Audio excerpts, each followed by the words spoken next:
Out now in cinemas is The End of Oak Street, directed by David Robert Mitchell, who is best known for It Follows, which was a big hit back in 2014. But his follow-up feature Under the Silver Lake underperformed at the box office, and he hasn't directed any films since 2018. Now he is back and being given a pretty large budget of nearly $90 million. The End of Oak Street is produced by J.J. Abrams, who has been pretty much under the radar since the disastrous response to The Rise of Skywalker back in 2019. The End of Oak Street was filmed back in March to June of 2024, with filming taking place in Atlanta, Georgia and in the UK. So far, the film has struggled at the box office, earning just over $58 million in its first week. The reviews, however, have been pretty positive, with many comparing it to Steven Spielberg's work from the 1980s, with Empire awarding it 4 out of 5, saying, "David Mitchell makes for one of the better Spielberg tribute acts in recent memory. Your inner 7-year-old will have a great time."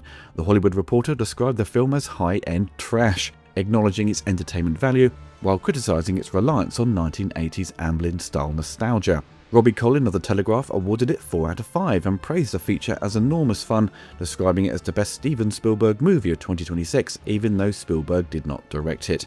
The Guardian newspaper gave it a negative review, awarding it 2 out of 5, saying, "The director of It Follows returns after the terrible Under the Silver Lake, with a sub-Spielberg pastiche of a big lizard horror and domestic unrest."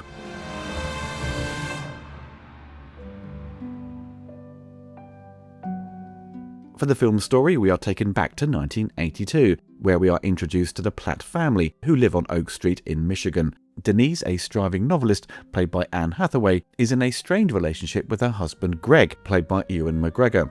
Their kids Audrey and Brian are also having issues of their own and are becoming aware of their parents fighting. Denise encounters a mysterious plant that has suddenly appeared in her neighbour's garden and attempts to identify it and discovers it's been extinct for millions of years. A radio broadcast reports increased solar flare activity. During the storm, a huge white light suddenly engulfs Oak Street, causing a power outage. The following morning, they discover Oak Street is surrounded by a prehistoric landscape and are shocked to find dinosaurs are roaming the streets. The family board up their windows, and their daughter Audrey, who has studied the works of Carl Sagan, concludes the flashes of light were wormholes that has transported their entire neighbourhood millions of years into the past. When I first saw the trailers for The End of Oak Street, I was quite intrigued by its premise. It felt somewhat like a Twilight Zone episode. Having dinosaurs running around suburbia obviously had traits of the Jurassic World series, but it seemed it was doing something a bit different. As highlighted earlier, it hasn't seemed to have done well with the general public, with its box office flagging at the moment. It will probably find a larger audience on streaming, but there hasn't been much advertising for it. I think many people just don't know the film has come out, or perhaps just aren't interested. Outside of its public awareness, I thought the film was pretty good. The story is pure schlock and silly, however. It doesn't bog itself down with hard facts and explanations to how things transpire and work. You are given nuggets of information, then a bit of an exposition dump later on to explain the process of travelling back in time, and they play fast and loose with the time travel rules. So if you overthink it, then the film will reveal its plot holes, but if you just go along with it, then I'm sure you'll have some fun. Dinosaurs haven't been properly scary for years. The Jurassic Park and World series have diluted their threat and have kept them in that family-friendly direction, making it difficult for the directors to really push those scary moments and showcasing people being eaten to really amp up the threat. In the case of Oak Street, David Mitchell does a great job of keeping the dinosaurs hidden until their big reveal. So you hear them in the background, you see something lurking in the bushes, and it all adds to the great tension and build-up. I think that's the film's strength in how it utilises the dinosaurs. The dinos themselves are feathered, in keeping with how they apparently looked millions of years ago, so they do look different to the dinosaurs from Jurassic Park, and the effects are handled by ILM, who have been attached to the Jurassic Park series since the beginning. The sound design is really impressive in adding to the scares.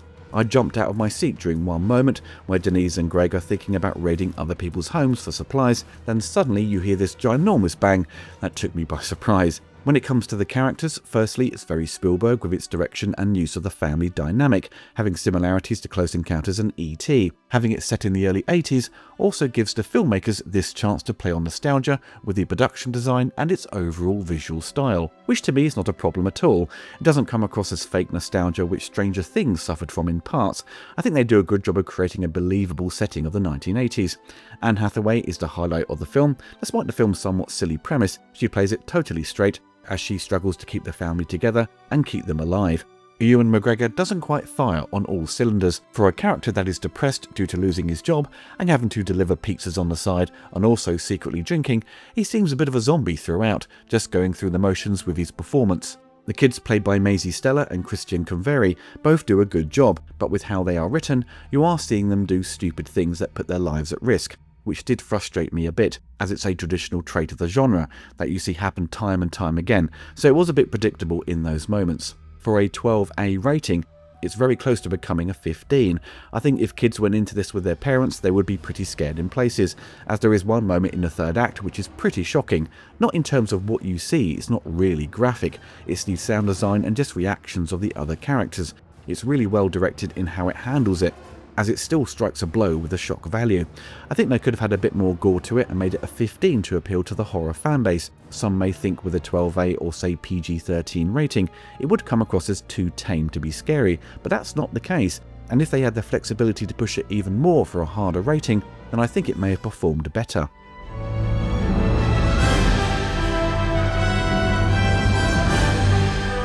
The score to the end of Oak Street is composed by Michael Giacchino, and this is some of his best work to date in my opinion. His recent work on Spider-Man Brand New Day I felt was pretty forgettable. His previous scores to the Jurassic World series didn't leave much of a lasting impression on me, but this score really knocked it out of the park. He goes full John Williams with his approach. It's like the shackles of modern scoring have been taken off and Michael has been allowed to fully express himself and produce a score he has been desperate to do. I think with the 1980s setting, film producers feel it's okay to provide what they would call a nostalgic score, and what we get to me is a proper soundtrack, not a contemporary one that has droning, bland wallpaper music in the background. This score is full of life and character. It's what scores should sound like for blockbusters such as this, and it got my ears excited as soon as the film started.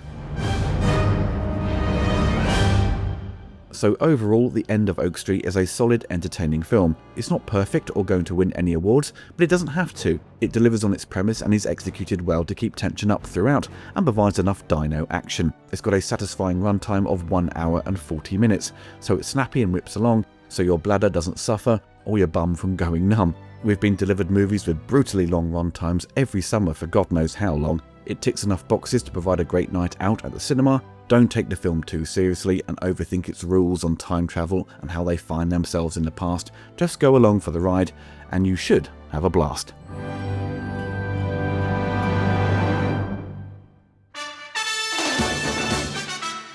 Hope you enjoyed the video. Don't forget to click the like button and hit the bell to be notified of my latest reviews. Big thanks to my patrons and YouTube members for supporting the channel. If you want to get involved and gain access to exclusive videos and take part in Q&As, follow the link below.